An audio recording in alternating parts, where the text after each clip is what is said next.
na usapin ngayon sa social media ang libro ni Jake Zairots matapos tawagin itong fake news ng kanyang ina na si Raquel Pempenco. Nito lamang kasi ay ikinagulat ng netizens ang pagsiwalat ng singer sa naranasang pang-aabuso nito sa kanyang tiyuhin noon. Chikang Maabante mula kay Romel Placente.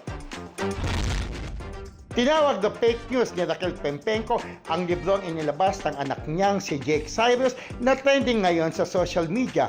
Nabasa kasi ng marami rito ang tungkol sa umano'y pang-aabusong naranasan noon ni Jake o Charis Pempenco dati.